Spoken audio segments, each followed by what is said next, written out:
Welcome everyone to Accessible Tech Thursdays. This week we're covering blended and flipped learning with myself, Neil Beck, and Steve Cooper. If you're interested in staying in touch with us, then our Twitter handles are on there. We'll be sharing more about the program on Twitter as the weeks go by. So this is brought to you by the EdTech Demonstrator program, where we're bringing accessible tech and trying to help schools and colleges with different things that we think that they should focus on. So this week we're focusing on more on techniques. So I'm going to hand over to Steve Cooper, who's going to guide us through the introduction. Hi, thank you, Neil. I just want to leave that quote on the screen just for a moment, because it's one that I think has a lot of relevance in a lot of places actually, but I think it is relevant for what we're covering today. And that was a quote by a long-time educational researcher, a guy called Mark Prensky. I don't know when he made that quote, but I first sort of saw that, I think, around 2010 actually, so it's been around for a while, that. But like I said, I think that has a certain amount of relevance with what we're going to cover today.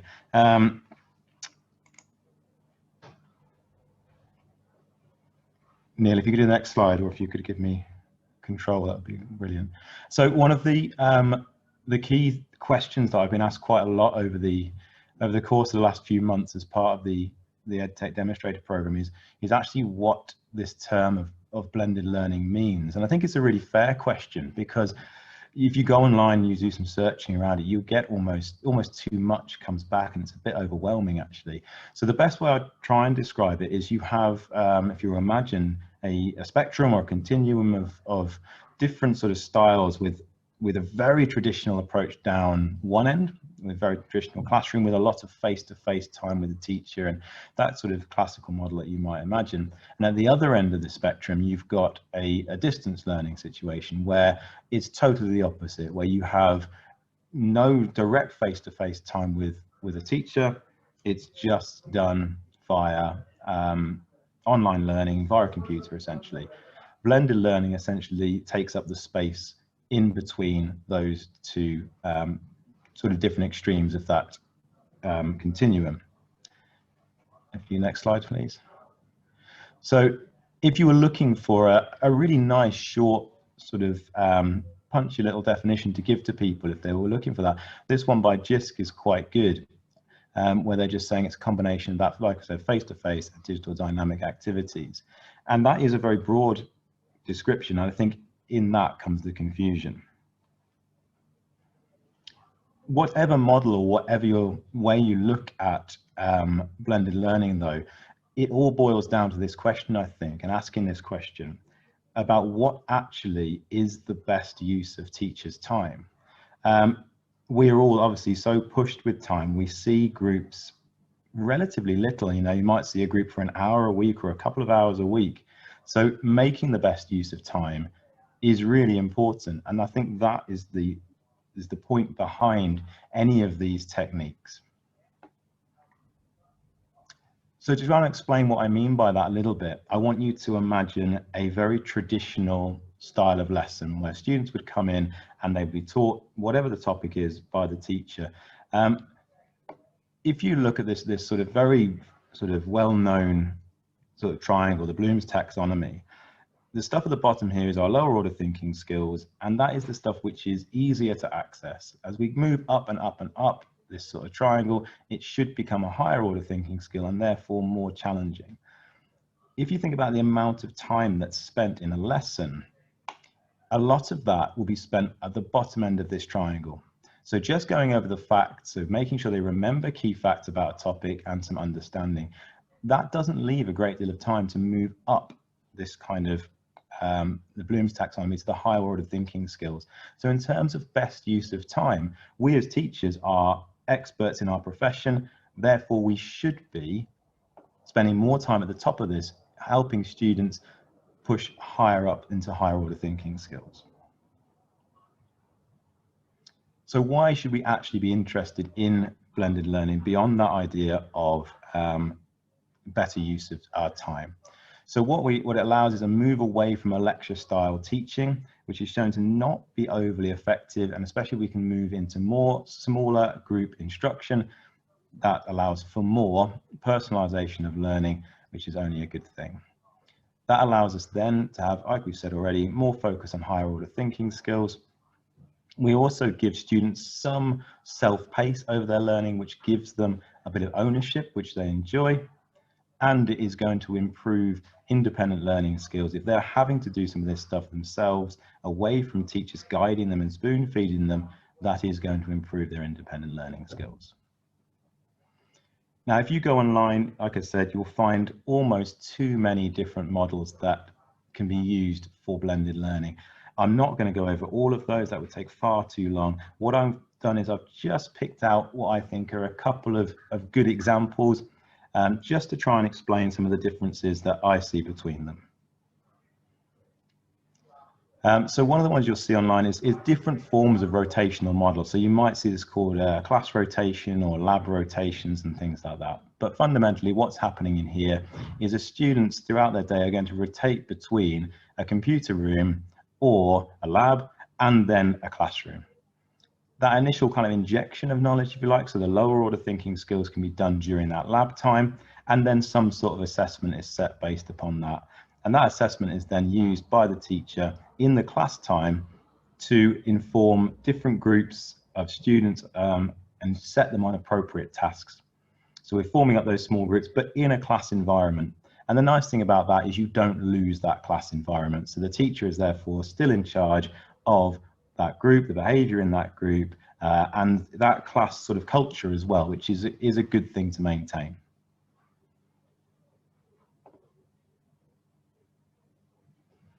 An alternative to that, what does have some similarities, is what's often called a flex model. And the initial start to this looks very similar, where students are going to get that initial content via a computer, and then some sort of small assessment is done, and groups are formed up based upon that assessment. The main difference here is that the groups then are taken as small focus groups rather than it being in a more traditional classroom environment. That gives you the opportunity to give absolutely unrivaled focus to that group and really excellent differentiation, but you are moving away from a more traditional classroom model at that point. One that I'm very keen on myself, and if either of those other two sounded a little bit daunting in terms of pedagogical change or structural change that you might need, a flipped learning approach is, I think, one that's really worth going and having a look at. This essentially aims to use more of what a traditional structure of a school could look like, and just essentially rethinks when that initial teaching should take place. So if we think about a traditional lesson again, during the lesson, the topic might be introduced, then you get that in the lower order thinking skills of understanding and the actual knowledge itself. Typically then, that doesn't leave a great deal of time for the higher order skills, and they might be then set as a homework task. So you might be set a task to go away and write an essay based upon what you've learned. That is not the best use of teachers' time in some ways, because then the student is out of the classroom, away from the teacher, when they are having to use those higher order thinking skills to write that essay well, for instance.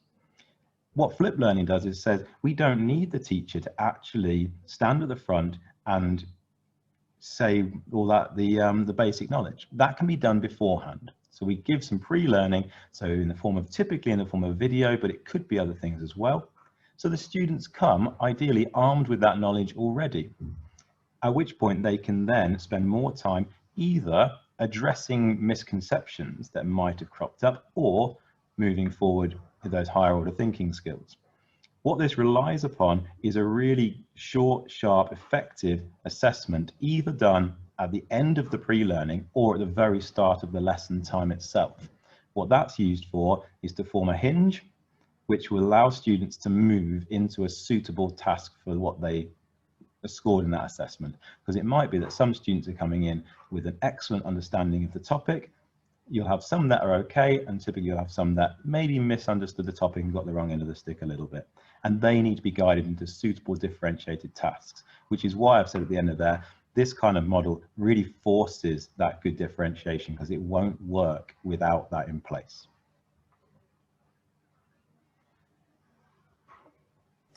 Okay, great. Thanks, Steve. Something that I was keen to share was some research carried out by John Hattie, who did work to aggregate lots of different studies on what is effective in classrooms. So he has taken in his main study 252 influences. I think it's been updated since then.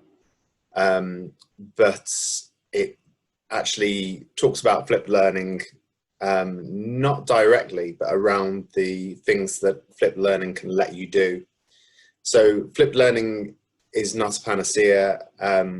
It can improve delivery, and it allows you to use other effective techniques.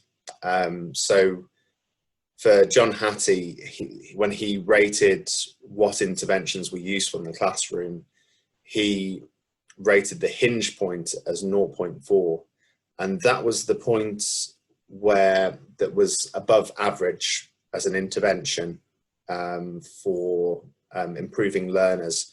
So anything above 0.4 was high. Since then, there's been work that's rated flipped learning in itself as a 0.35, which means anything above 0 means it's useful, but on its own, it isn't useful enough to justify. It's more about the things that flipped learning lets you do. The one that we've listed there as a quote is, "Homework that is surface level is much more effective than homework that is deep level. It should make sense to us. If kids need to be deep and they don't know, they usually need a teacher." So that really applies to flipped learning and is one of those effects that can be brought in with flipped learning. So listed a few of the other areas that are rated high. When you're looking at kind of 0.90, you're looking at quite high levels of change. So providing formative evaluation, acceleration, feedback, formative evaluation of programs, reciprocal teaching, direct instruction, teacher-student relationship. All of these things are key with flipped learning. So they are shown to have good levels of effect. And on the right-hand side, you can see traditional learning there with the input from the teacher and then going away and doing homework. And in this next diagram, you can see the input of the video that the teacher has pre-recorded, and then coming back into the classroom to teamwork, and as Stephen said, working at the level that would suit them. So other kind of elements are teaching learning strategies, classroom discussion, spaced versus mass practice, classroom behaviour, self-verbalization and self-questioning, and that surface level homework that he mentioned before. Interestingly enough, less than 1 hour for secondary has the largest effect size, and after that point there's a decline, so that's worth thinking about. We've included a link there that will take you to see that. Hattie's work is really useful if you're seeking some kind of justification for changing and letting other people that you work with understand why you're making these changes. It's important to show why that's important. Some resources that I've found that are quite useful to help people to start delivering these things. Khan Academy has lots of kind of initial inspirational talks and things to get people engaged and excited. Flipped learning is a lot about engagement. There are TED Talks, Khan Academy, Google have lots of resources there, as do Microsoft. Consider audiobooks. You can use earthcam.com if you're looking to do teaching around certain geographical areas. And one of the ones that I'm really excited about is Flipgrid. So this is a really good tool if you're starting off on flipped learning. or if you're advanced and quite familiar with it, it gives you a really good tool to get this started. So what happens is that you set up your Flipgrid, which is a video or a resource.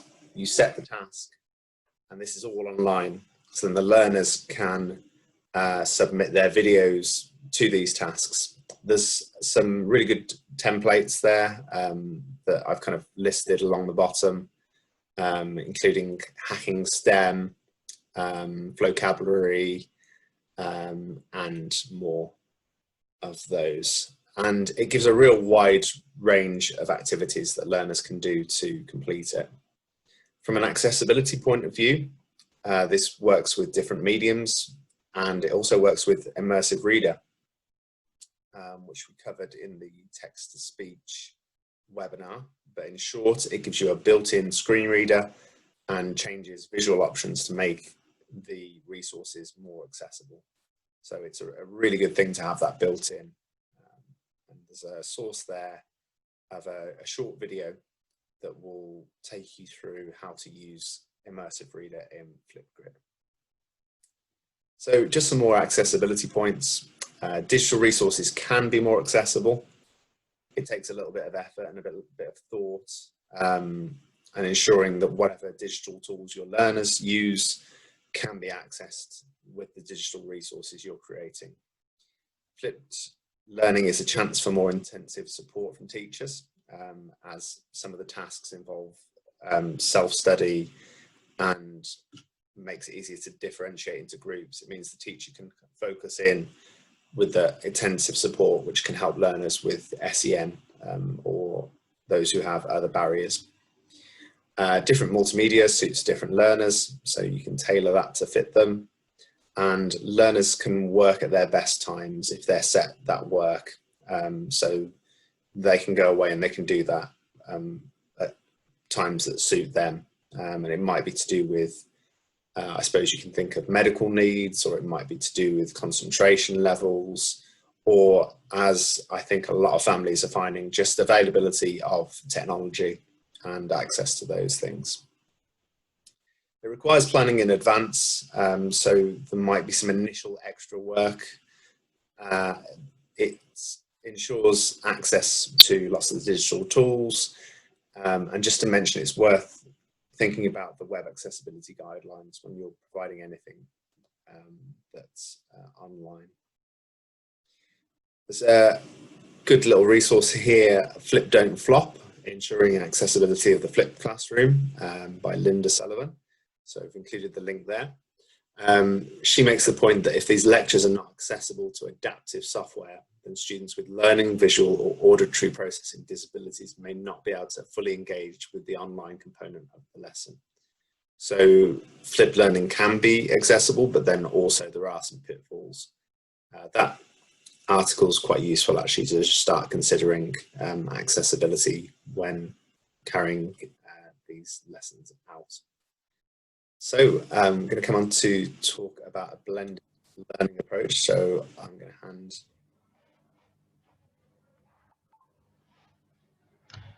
So what I want to just talk about quickly is an approach that's worked for me, because all the stuff we've talked about, particularly when we were talking about models earlier, is all very sort of abstract really. It wasn't really focusing on a specific implementation, and this is certainly one that I've used and found successful.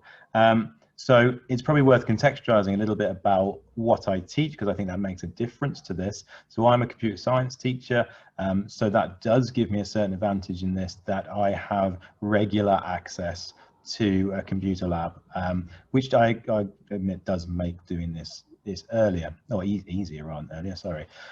So essentially I set up in the time I was doing this, a Google Sites with all of the content in there, and it was important that was all available from the off. So in terms of what we were saying about planning, that was a big input, and it took quite a long time to get that up and running. So essentially students could use that in the classroom, but also at home as well, just to take on the new base knowledge. They've got regular low stakes assessment like all of these models have, and again, either done when they feel like they're ready to test their knowledge in a lesson, or maybe set as a task to go away and take the assessment of that. What that allowed me to do each lesson was look at the assessment data that was coming back and form up groups that I would then work with during that lesson, be it on a small group of those that had misconceptions or some that were doing exceptionally well and needed to be pushed onto higher order thinking skills like exam techniques and things like that. So this is one that I've used for a few years with GCSE groups. And like I said, I have found as an effective technique. So doing this, I learned quite a lot about this process, as you'd probably expect. Initially, I was a bit worried about doing this because I thought the student buy-in to this new way of doing things would be more difficult to get. I thought they were used to doing things in a certain way and therefore would want that. However, that was a lot easier than I thought. They were very keen on this new, slightly different pedagogy. As I said already, it is a large investment in time to set up initially. I think there's no two ways about that, but I do think that there's one of those investments in time that actually pays dividends later on. And I had to be very, very careful about managing students.